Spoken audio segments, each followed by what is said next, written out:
Hello everybody and welcome to my channel. Today's video is going to be dedicated entirely on social media and the comments that we see day in, day out. Before I begin though, just excuse the surroundings. This is what's been keeping me busy these summer holidays with the children.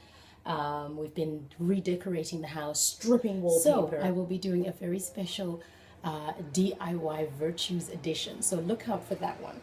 But today's focus has been really fueled by a lot of the headlining stories that I've been following. A recent news story that popped up is about the burqini that has been banned in France, and not just the burqini, but all forms of religious dress has been banned in France. You know, reading some of the comments underneath that video really made me realize that as much as the internet has been such a gift to humanity, it has given us this international podium to have conversations with people that we would not normally have contact with, which is a beautiful thing.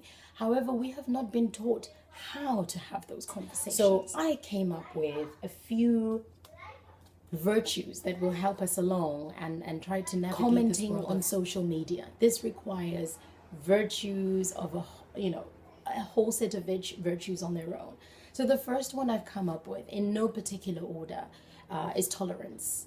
And tolerance is a virtue that we need in everyday life. The quotation that is shared on this card is, "Be tolerant with one another and forgiving. If any of you has cause for complaint, you must forgive as the Lord forgave you." And that comes from Colossians chapter 3, verse 13. So that's the first virtue that I've come up with on how to get by on social media. I am open to differences. I am free of prejudice. That's key. That's how we can practice tolerance on a daily basis. The second one is compassion.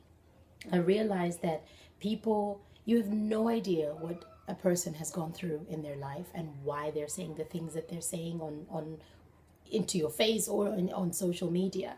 And I think that a little bit of compassion when we're reading these comments and before we type any comments would go a long way. Who is incapable of hatred towards any being? Who is kind and compassionate, free from selfishness? Such a devotee of mine is my beloved. And that is a reading from the Bhagavad Gita. Compassion is understanding and caring for someone who is in trouble, is hurt, or has made a mistake. You know, whatever it is that they're typing on social media is projection. They are projecting what is coming from them. Not so long ago, I posted something about a famous makeup firm on Facebook, and I was coming from a place of eye rolling. Oh my gosh, I'm so much better than this. And a few months later, somebody posted something about some outreach and charity that organization is doing, and I was humbled, and I thought, whoa, we really need to do our research before we go on these rants. I'm guilty of it. I've done it before. So the next one on my list of virtues is mindfulness. Mindfulness is living reflectively with conscious awareness of our actions, words, and thoughts. And this quotation comes from the Tao Te Ching, and it says, "Can you cleanse your inner vision until you see nothing but the light? Can you step back from your own mind and thus understand all things?" And for me, the question is no. I cannot. I cannot clear my mind completely and purely, free from myself, free from all my preconceived ideas, free from... I'm working on it daily, but I still haven't. So unless we're coming from that pure space and approaching a round table discussion, if we are to have our social media forums be useful, be constructive, we need to clear our minds and create a space of detachment as well. Detachment, I think, is a very important virtue when it comes to sharing one's opinion, because you need to kind of put it out there and not have it attached to your ego. And that is a very difficult thing to do. I recognize my feelings without letting them control me. I resist interfering with others' spiritual lessons. Ooh. There is such a thing as something that is timely. There is a beautiful quotation by Abdul Baha, which I'm going to misquote completely, but the essence of it is, not everything that needs to be said must be said right now. And not everything is right for that particular hearer, the person that you're saying it to. We need to be mindful of all these things as well. I have the humility to amend my mistakes. This is a beautiful one. There is an edit button as well on these social media spaces where we can type something, send it away, and realize, ooh, hang on a minute, that was not very well thought out. And then we can edit. The second last one is tact. Tact is telling the truth kindly. We think before we speak, aware of how deeply our words affect others.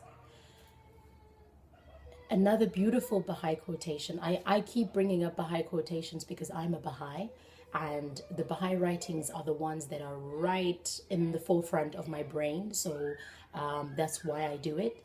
Baha'u'llah explains how hurtful words can last centuries. We weigh our words, knowing they have the power to cause pain or to uplift. Last, but certainly not least, is openness. Openness is being honest, clear, and sincere, sharing who we are and what we feel without pretense. It is the willingness to consider new ideas. We reveal our thoughts candidly without attempting to manage the responses of others. We hold no hidden agendas. We are more interested in connecting than controlling. You know what? This is my favorite. The practice of openness. How can we be open? I am honest and transparent. I am direct and candid in sharing my perspective. I appreciate new ideas and possibilities. That's my favorite one. That's my favorite one with social media, because we always need to be open to the fact that we might be wrong. The moment we release whatever it is that we're commenting, be open to somebody replying and saying, I'm not sure about that fact. I think it's more like this and like this and like this. And then you read their comment, you weigh things up, and you think, do you know what? This person is right. Do you have the courage to type, do you know what? I think I agree with you.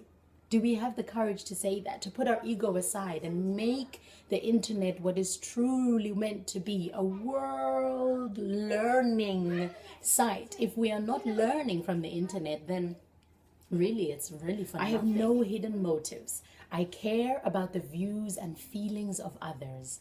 I am willing to receive life's bounties. I am thankful for the gift of openness. It frees me to be myself. My favorite one.